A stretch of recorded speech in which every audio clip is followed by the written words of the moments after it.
नदी के पास 3-4 घर छोड़कर आशा अपने पति और 2 बेटियों के साथ रहती है। जहां आज पार्टी में जाने के लिए गोरी बेटी आरती तैयार होकर सोफे पर बैठी होती है और काले रंग वाली निशा आकर अपनी बहन के बगल में बैठ जाती है। तुझसे कितनी बार बोला है ना मुझसे दूर रहकर। मैं जहाँ जाती हूँ तो वहाँ क्यों आ जाती है? पता नहीं है क्या रात और दिन एक साथ नहीं चल सकते? आरती तू क्यों अपनी बहन पर इतना चिल्ला रही है? माँ इस काली कलूटी बैंगन लूटी से बोल दो मुझसे दूर रहे। ये काली कलूटी मेरी बहन नहीं हो सकती। नाराज आरती वहां से चली जाती है और आशा निशा से बोलती है, निशा हम पार्टी में जा रहे हैं बेटा, थोड़ा तो मेकअप कर लेती। माँ आरती का तो मुझे समझ आता है वो गोरी है, पर मैं तो काली हूँ और मेकअप करने से मैं कोई गोरी नहीं हो जाऊंगी। बेटा मेरा वो मतलब नहीं है, रहने दो माँ। आरती और निशा दोनों ही अपनी माँ से नाराज हो जाती हैं। इसी तरह कुछ दिन बीत जाते हैं और आशा अपनी दोनों बेटी के लिए रिश्ता देखने लगती है।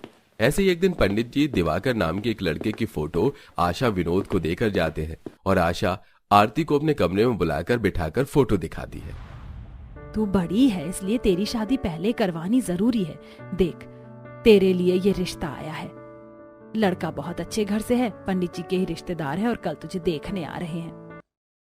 माँ इस लड़के में तुम्हें पसंद क्या आ गया? कहाँ मैं इतनी गोरी सुंदर और कहाँ ये एवरेज सा लड़का? मुझे इससे शादी नहीं करनी। अगर आपको ये लड़का इतना ही पसंद है तो अपनी कलूटी बेटी की शादी करवाओ इससे। वैसे भी मेरे कॉलेज में एक लड़का है जो काफी अमीर है और उसका बड़ा घर नदी के इस तरफ नदी के कोने पर है। अगर मेरी शादी करवानी है तो आप मेरा रिश्ता उसके घर लेकर जाओ, मैं उसी लड़के से शादी करूंगी। आशा आरती को समझाती है पर वो नहीं मानती। अगले ही दिन लड़के वाले आने वाले थे, जिस वजह से आशा काफी परेशान होती है। अगले दिन जब लड़के वाले आते हैं तो आरती घर में नहीं होती और लड़के वाले निशा को देख उसे ही पसंद कर लेते हैं। बहन जी भाई साहब फोटो तो आपकी दूसरी बेटी की आई थी, पर हमें तो आपकी यही बेटी पसंद है। बहन जी मैं तो अपनी दोनों ही बेटियों के लिए रिश्ता देख रही थी। अब छोटी का रिश्ता हो गया तो बड़ी की भी शादी तो करनी ही है। लड़के वालों की बात सुनकर आशा की सारी परेशानी खत्म हो जाती है और बहुत जल्द आशा आरती के लिए अमित के घर रिश्ता लेकर आती है। क्योंकि आरती काफी गोरी और सुंदर होती है इसलिए लड़के वाले इस रिश्ते के लिए हाँ कर देते हैं। कुछ ही दिनों में आशा अपनी दोनों बेटियों की शादी करती है। जहां निशा की शादी नदी की दूसरी तरफ होती है तो वहीं आरती की शादी करके अपनी तरफ ही करती है, पर अब वो नदी के पास थी। इसी तरह कुछ दिन बीत जाते हैं और एक दिन, बहू सारा दिन तुम कमरे में ही रहती हो, नदी के बिल्कुल पास है तेरा ससुराल। चल आजा, मैं तुझे नाव पर बिठा कर लाती हूँ। ठीक है माँ जी, पर अभी नहीं, शाम को। अमित जब से हमारी शादी हुई है हम तो कहीं गए नहीं। मेरा आज कहीं बाहर जाने का दिल कर रहा है। बिल्कुल सही कह रही है मेरी बहू, मैं तो कहती हूँ हम सब शाम को कहीं बाहर डिनर पर चलते हैं। डिनर की बात सुनकर आरती बहुत खुश होती है। शाम को जब आरती अपने पति और सास के साथ डिनर के लिए जा रही होती है तो उसकी नजर अपनी काली बहन पर पड़ती, जो अपनी सास के साथ नाव में बैठ नदी की सैर कर रही थी। अच्छा हुआ कि मैंने उस गरीब से शादी नहीं की। मेरी काली कलूटी बहन ही ऐसा गरीब ससुराल डिजर्व करती थी। कहाँ मैं अपने पति के साथ एक अच्छी जिंदगी जी रही हूँ और कहाँ वो बेचारी अपनी सास के साथ नाव में घूम रही है। अपनी बहन को अपनी सास के साथ बोटिंग करता देख आरती को हंसी आ जाती है और उसे खुद की पसंद पर नाज होता है। इसी तरह कुछ दिन बीत जाते हैं और एक दिन दिवाकर नदी पार करके बड़े ही प्यार से निशा के लिए कुछ मेकअप के प्रोडक्ट लेकर आता है और कमरे में बैठाकर उसे दिखाता है। निशा देखो, तुम कुछ नहीं करती ना, इसलिए मैं तुम्हारे लिए लिपस्टिक, क्रीम, पाउडर, फाउंडेशन जैसे मेकअप के प्रोडक्ट लेकर आया हूँ। मैं काली हूँ और इन्हें लगाने से कोई गोरी नहीं हो जाऊंगी जो आप लेकर आए हो। मेरी बहन भी मेरे काले रंग से चिढ़ती थी और मेरे पति भी मुझे गोरा करने के लिए क्रीम पाउडर लेकर आए हैं। निशा की ऐसी बातें सुनकर दिवाकर उदास वहां से चला जाता है। तो वहीं शादी के 1 महीने में ही आरती का सारा मेकअप प्रोडक्ट खत्म हो जाता है। तो वो लिविंग हॉल में टीवी देख रहे पति के पास जाती है जहां सास भी थी। अमित मेरे सारे मेकअप प्रोडक्ट खत्म हो गए हैं, तुम अभी जाकर लाकर दो ना। बहू रात के 10 बज चुके हैं, दुकान भी बंद होगी। माँ रहने दो, मेरी बीवी ने अगर कभी अभी डिमांड करी है तो मैं अपनी खूबसूरत बीवी के लिए अभी लेकर आऊंगा जो उसने मंगवाए हैं। अमित उसी वक्त अपनी सुंदर बीवी के लिए बाहर जाता है और वहां से महंगे प्रोडक्ट लेकर आता है, जिसे देख आरती बहुत खुश होती है। समय गुजरता है और एक दिन दिवाकर अपनी माँ और बीवी के साथ राशन लेने के लिए बाहर जाता है और धूप में नाव से नदी पार करके घर आ रहे होते हैं। कितनी गर्मी लग रही है माँ जी, आप अपनी साड़ी से अपना मुंह कवर कर लीजिए और दिवाकर आप भी रुमाल से अपना फेस कवर कर लीजिए। बहू अब तो घर आ ही गया और वैसे भी दिवाकर ने मुझे सनस्क्रीन लाकर दी थी धूप में लगाने के लिए, मैंने वो लगा रखी है। निशा, जरूरी नहीं कि क्रीम पाउडर लगाने से इंसान गोरा ही होता है। ये सारे प्रोडक्ट तो अपनी स्किन और फेस की केयर करने के लिए होता है। इंसान का जो रंग है वो कभी किसी प्रोडक्ट से बदल नहीं सकता, पर हाँ, हम अपने स्किन को प्रोटेक्ट तो कर सकते हैं। दिवाकर की बात सुनकर निशा को अपनी उस दिन की बात याद आती है और उसे काफी पछतावा होता है। कुछ दिन में पूरा परिवार नदी पार करके घर आता है, जहां निशा मुंह धोकर मेकअप करने के लिए बैठी है। क्या हुआ, परेशान हो गई? अरे समझ नहीं आ रहा पहले कौन सा क्रीम लगाना है। चलो आज मैं तुम्हारा मेकअप करता हूँ। जब हम कल पार्टी में जाएंगे तो तुम तैयार होकर चलना। इतना बोलकर दिवाकर शीशे के पास निशा को बैठाकर अपने हाथों से उसके फेस पर सीरम लगाता है और क्रीम, और इस तरह उसका मेकअप अपने हाथों से करता है। मेकअप होने के बाद निशा खुद को शीशे में देखती है तो उसे काफी अच्छा लगता है। तो वहीं ऑफिस जाते वक्त अगले दिन सुबह गेट पर खड़ी आरती अपने पति से कहती है, सुनो, अब तुम मुझे बिल्कुल टाइम नहीं देते, इसलिए शाम को जल्दी आना, हम कहीं बाहर चलेंगे। हाँ बिल्कुल। अब शाम को आरती अपने पति के आने का इंतजार करती है, पर अमित घर नहीं आता, जिसके बाद वो परेशान होकर बाहर जाती है, जहां वो देखती है कि उसकी बहन अपने पति के साथ नदी किनारे नदी में पैर लटका कर बैठी है और काफी खुश है। आज मैं खुद को बहुत अच्छी लग रही हूँ। आप बहुत अच्छे हैं, मेरी कितनी परवाह करते हैं। अगर मैं तुम्हारी परवाह नहीं करूंगा तो फिर कौन करेगा? अच्छा चलो घर में चलते हैं, माँ कब से आवाज दे रही है, खाने का समय हो चुका है। इतना बोलकर दोनों घर में जाते हैं और एक साथ खाना खाते हैं। तो वहीं आरती सारी रात नहीं सोती।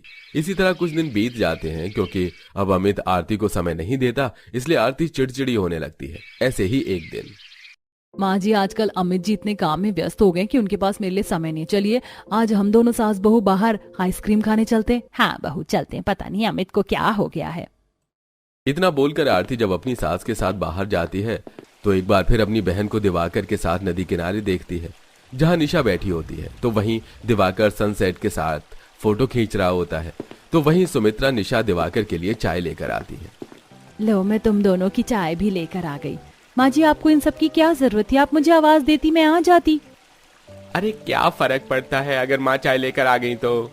दूर से अपनी बहन को अपने परिवार के साथ खुश होता देखकर आरती अंदर ही अंदर जलने लगती है। समय यूं ही गुजरता है और आरती अमित से लड़ना शुरू कर देती है, जिस वजह से अमित घर आना और आरती का फोन उठाना ही बंद कर देता है। ऐसे ही एक दिन आरती अमित को फोन करते हुए बाहर जाती है, जहां वो नदी के दूसरी तरफ निशा को दिवाकर के साथ भुट्टा खाता देखती है और दिवाकर निशा के बाल बना रहा होता है। ये लो, मैंने तुम्हारे बाल भी बना दिए, अब तुम्हें भुट्टा खाने में परेशानी नहीं होगी, नदी किनारे चल रही इन तेज हवाओं की वजह से भी। हाँ, इतना ख्याल तो कभी मेरी माँ ने भी नहीं रखा मेरा। वो कलूटी मुझसे ज्यादा खुश कैसे रह सकती है? अपनी बहन की खुशी देख आरती निशा से जलने लगती है और वो गुस्से में घर आती है। इसी तरह कुछ दिन बीत जाते हैं। काफी दिनों से अमित घर नहीं आता, इसलिए गुस्से में आरती अमित के ऑफिस जाती है और रास्ते में एक कैफे में अपने पति को किसी दूसरी लड़की का हाथ पकड़े बैठा देखती है और सीधा उसके पास जाती है। अच्छा, तो ये मीटिंग चल रही है मेरी दोस्त शनाया के साथ तुम्हारी? इस वजह से तुम घर नहीं आ रहे हो, ना ही मेरा फोन उठा रहे हो। हो शनाया, तुम मेरे साथ ऐसा करोगी मैंने सोचा नहीं था। वैसे अमित, इसका रंग रूप देखो, ये मेरे पैर की धूल बराबर भी नहीं है और तुम इसके साथ बैठे हुए हो। बस तुम्हारी इसी घमंड और अकड़ की वजह से मेरा दम घुटने लगा। तुम्हारे साथ तुमने तो मुझे अपना गुलाम ही समझ रखा था, और मैं किसी का गुलाम बनकर नहीं रह सकता और ना ही तुम्हारी लड़ाई झेल सकता हूँ। मुझे प्यार चाहिए और प्यार रंग रूप देखकर नहीं होता। अगर मुझे पता होता कि तुम इतनी घमंडी हो तो मैं तुमसे कभी शादी ही नहीं करता। मैं तो मजबूरी में शादी को निभा रहा हूँ। अब मुझे फर्क नहीं पड़ता कि मैं जिसे पसंद करता हूँ वो सुंदर है या नहीं। अमित की ऐसी बात सुनकर आरती को अपने पुराने दिन याद आते हैं, जब वो अपनी बहन पर चीखती चिल्लाती थी और उसने दिवाकर का रिश्ता ठुकराया था। अब आरती रोती हुई अपने घर जाती है और अमित से तलाक लेकर अलग हो जाती है। ऐसे ही एक दिन दिवाकर और निशा आशा से मिलने घर आते हैं और उन दोनों को खुश देख आरती खुद से बोलती है, अगर उस दिन मैंने इतना अच्छा रिश्ता ठुकराया ना होता तो आज जो खुशी निशा को नसीब हुई है शायद वो मेरी झोली में होती। दुल्हन के रूप में पूरी तैयार हो चुकी प्रिया आईने के सामने अपना फटा लहंगा लेकर बैठकर रो रही है और कमरे में आई अपनी बहन से कहती है, दीदी देखो, मेरी शादी का लहंगा फट गया। अगर तुमने मेरे लिए लहंगा डिजाइन किया होता तो ये नौबत ना आती। अब तुम ही इस लहंगे को ठीक कर सकती हो। मुझसे कोई उम्मीद मत रखो, तुम्हारा लहंगा फटा है, तुम जानो। प्रिया सगी बहन होने के बावजूद भी अपनी बहन की मदद किए बिना चली जाती है और ये सब कुछ शांति देख लेती है। वो बाहर जाती है जहां सारे बाराती कुर्सियों पर बैठे थे। तभी उसकी नजर प्रिया की जेठानी काजल पर पड़ती है। काजल बेटा, नेहा का लहंगा फट गया, वो बहुत रो रही है, अब तुम ही कुछ कर सकती हो। हाँ हाँ आंटी जी, क्यों नहीं। अरे बहन, नेहा भी तो इतनी बड़ी फैशन डिजाइनर है, उसे ही बोल देती। उस औरत की बात सुनकर काजल को थोड़ी हैरानी तो होती है, पर वो प्रिया के पास जाती है। प्रिया, आंटी बता रही थी कि तुम्हारी बहन भी बहुत बड़ी फैशन डिजाइनर है, फिर भी तुमने इतना साधारण लहंगा लिया। वो मुझे ज्यादा भारी कपड़े पसंद नहीं, इसीलिए मैंने अपने लिए सिंपल लहंगा लिया था। चलो कोई बात नहीं, घर में कोई सिलाई मशीन है तो दे दो, मैं भी तुम्हारा लहंगा ठीक कर देती हूँ। प्रिया काजल को हाथ वाली सिलाई मशीन लाकर देती है, जिसका इस्तेमाल कर काजल उसका लहंगा ठीक कर देती है। और कुछ ही देर में प्रिया शादी करके अपने गरीब ससुराल जाती है और अगले दिन उसकी पहली रसोई होती है, तो इसलिए वो प्रिया को बुलाने उसके कमरे में जाती है, जहां काजल अपनी देवरानी को सिंपल साड़ी पहने देखती है और साथ में देखती है बेड पर पड़ी सिंपल साड़ियां और 2 सूट को, तो बड़ी हैरान होती है। प्रिया, आज तुम्हारी पहली रसोई है और तुमने इतनी सिंपल साड़ी पहनी है और ये सारे कपड़े भी बड़े सिंपल से हैं। तुम्हारी बहन फैशन डिजाइनर है, पर तुम इतने सादे कपड़े क्यों पहनती हो? हाँ दीदी, मैंने आपको बताया था ना, मुझे सिंपल कपड़े ही पसंद है और मेरी दीदी बहुत चटक मटक कपड़े बनाती है जो मुझे नहीं पसंद। चलो कोई बात नहीं।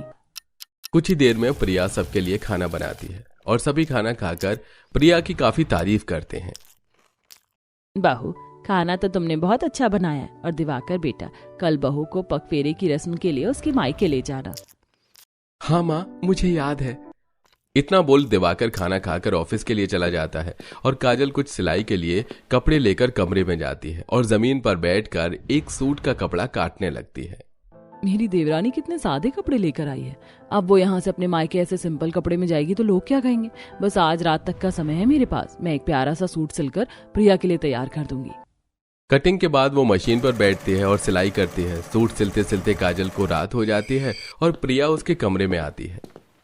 जेठानी जी, आप रात में किसके लिए ये कपड़े बना रही हैं? शाम का खाना भी बनाना है, आप मुझे बता दीजिए। ये सूट मैं तुम्हारे लिए बना रही हूँ। मैं तुम्हारी बहन जितनी बड़ी फैशन डिजाइनर तो नहीं, पर छोटी मोटी दर्जी तो हूँ ही। अब तुम यहाँ से अपने मायके जाओगी ऐसे सादे कपड़े पहनकर, तो लोग क्या कहेंगे? अपनी जेठानी का ये प्यार देखकर काजल को अपनी बहन की बातें याद आती हैं, जहां कमरे में एसी में बैठी लैपटॉप पर काम कर रही प्रिया से शांति कहती है, तू इतनी बड़ी फैशन डिजाइनर होकर भी अपनी बहन की शादी का लहंगा नहीं बना रही। कम से कम मार्केट जाकर उसके साथ 7 से 8 जोड़े कपड़े तो खरीद ले। अब क्या वो खाली हाथ ससुराल जाएगी? तुझे कपड़ों की पहचान है। बेकार में मैं इसकी शादी में यहाँ आ गई तुम्हारे कहने पर। मैं सिर्फ तुम्हारी वजह से जा रही हूँ उसके साथ मार्केट। नाराज नेहा उसके साथ मार्केट जाती है और पूरे रास्ते उसे सुनाती है, मैं माँ के कहने पर तेरे साथ मार्केट तो आ गई, पर मैं तेरी शॉपिंग नहीं करवाऊंगी। तूने अपनी मर्जी से उस गरीब लड़के से शादी कर रही है ना, तो तू अपनी शादी की शॉपिंग भी खुद कर, और जब सारी शॉपिंग हो जाए तो इस मॉल में आ जाना, मैं यहीं बैठी मिलूंगी तुझे। इतना बोल नेहा सामने मॉल में जाकर बैठ जाती है और बेचारी प्रिया अकेली शॉपिंग करती है। उसे कपड़ों की ज्यादा पहचान नहीं थी, इसलिए वो बाहर पटरी मार्केट से ही सिर्फ 4 सिंपल साड़ी और 1-2 सूट ले लेती है। पर दीदी, आपको ये सब करने की जरूरत नहीं है, मुझे सिंपल कपड़े ही पसंद है। हो ना हो, इन दोनों बहन के बीच कुछ तो हुआ है, पर कोई बात नहीं, मैं भी तो दर्जी हूँ, अपनी देवरानी के लिए इतना तो कर ही सकती हूँ, फिर चाहे वो कुछ भी बोले। अपनी जेठानी का ये प्यार देख प्रिया को काफी अच्छा लगता है और अगले दिन प्रिया अपनी जेठानी का बनाया फ्रॉक सूट पहनकर पग फेरे के लिए अपने मायके जाती है और 2-3 दिन बाद, अरे दिवाकर, बहू को छोड़कर आया है तो क्या लेने नहीं जाएगा? माँ जी, आप फिक्र मत कीजिए, आज शाम को मैं और देवर जी मेरी देवरानी को लेने उनके मायके जा रहे हैं, और मैंने अपनी देवरानी जी के लिए देखो कितनी प्यारी साड़ी बनाई है। अच्छा ठीक है, अब जाओ। अब कुछ ही देर में काजल दिवाकर के साथ प्रिया को लेने उसके मायके जाती है, जहां पहले से ही मोहल्ले की 3 औरतें बैठी होती हैं। जहां पहुंचते ही काजल अपनी साड़ी प्रिया को दिखाती है और जब मोहल्ले की औरतें ये देखती हैं कि प्रिया की जेठानी उसके लिए एक सुंदर साड़ी बनाकर लाई है, तो सभी लोग काफी तारीफ करते हैं। प्रिया बेटा, तेरी जेठानी तो तेरी बहन से भी अच्छी है। तेरी बहन इतनी बड़ी फैशन डिजाइनर बन गई, पर आज तक इसने तेरे लिए कपड़ा नहीं सिला। फैशन डिजाइनर बहन से अच्छी तो तेरी दर्जी जेठानी है। इतनी भी कोई अच्छी साड़ी नहीं बनाई है, इसमें क्या है, मैं आंख बंद करके बना सकती हूँ ऐसी 10 साड़ी, पर तुम ऐसी ही ड्रेस डिजर्व करती हो प्रिया। इतना बोलकर नेहा वहां से चली जाती है।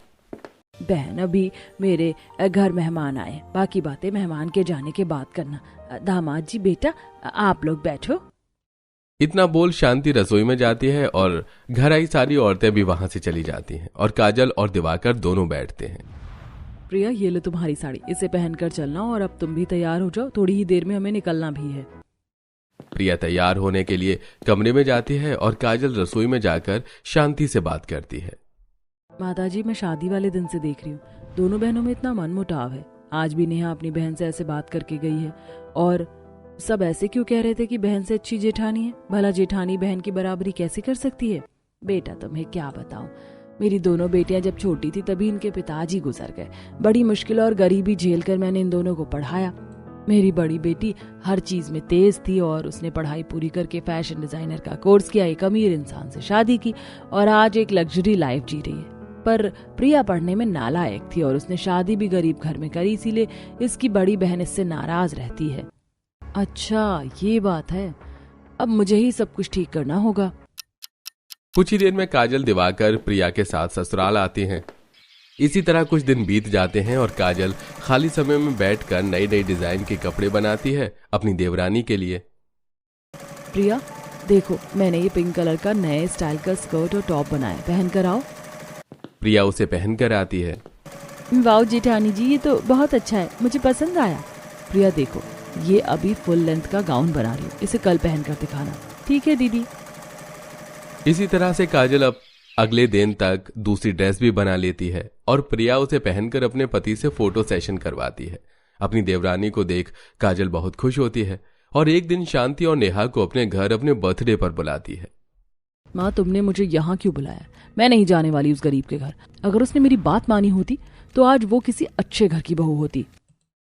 ये तुम दोनों बहन के बीच की नाराजगी है, लोगों के सामने दिखाना बंद करो। तुम्हें मेरी कसम है, अपनी बहन के ससुराल चल। अपनी माँ की कसम की वजह से नेहा प्रिया के ससुराल जाती है।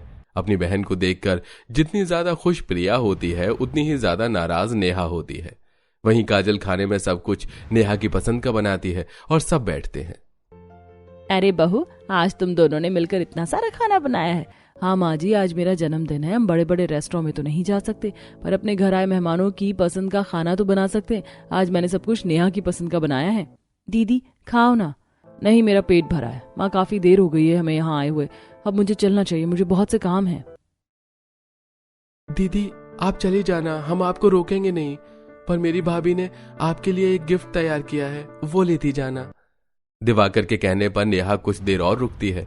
कुछ देर में काजल एक प्यारा सा गाउन लेकर आती है जिसे देख नेहा बड़ी हैरान होती है। ये गाउन मैंने बनाया है, मेरा भी बचपन से सपना था कि मैं एक बड़ी डिजाइनर बनूं, पर गरीबी और हालात ऐसे थे कि दर्जी बनकर रह गई। पर मैंने अपने शौक नहीं मरने दिए। माना कि हम गरीब हैं पर दिल से अमीर है। जरूरी नहीं कि जहां पैसा हो वहीं इज्जत और प्यार हो। इंसान को लग्जरी लाइफ से पहले अपने सेल्फ रिस्पेक्ट को चुनना चाहिए और शायद प्रिया ने वही किया। काजल की यह बात सुनकर नेहा को अपने ससुराल की याद आती है, जहां उसे इतनी बड़ी फैशन डिजाइनर और पैसा कमाने के बाद भी उसकी सास से इज्जत नहीं मिल रही है। पता नहीं क्या देखकर शादी कर ली मेरे बेटे ने तुझसे। तू कितनी बड़ी डिजाइनर क्यों ना बन जाए, कहलाएगी तो एक दर्जी ही, और मेरे घर में दर्जी की जगह नहीं है। एक बार खुद को देख और एक बार हमें देख, मेरे बेटे की बदौलत अमीर हुई है तू। नेहा ये सब कुछ सोच ही रही होती है कि तभी प्रिया नेहा से कहती है, दीदी प्लीज मना मत करना, जेठानी जी ने इस ड्रेस को बनाने में दिन रात एक कर दिया है। मुझे ये ड्रेस बहुत पसंद आई। मैं इस ड्रेस को कब से बनाने की कोशिश कर रही हूँ, पर कुछ ना कुछ दिक्कतें आ रही हैं और तुम्हारी जेठानी बिल्कुल सही कह रही हैं। मुझे माफ करना, मैंने तुम्हारे फैसले को गलत कहा। तुम्हारा फैसला बिल्कुल सही है।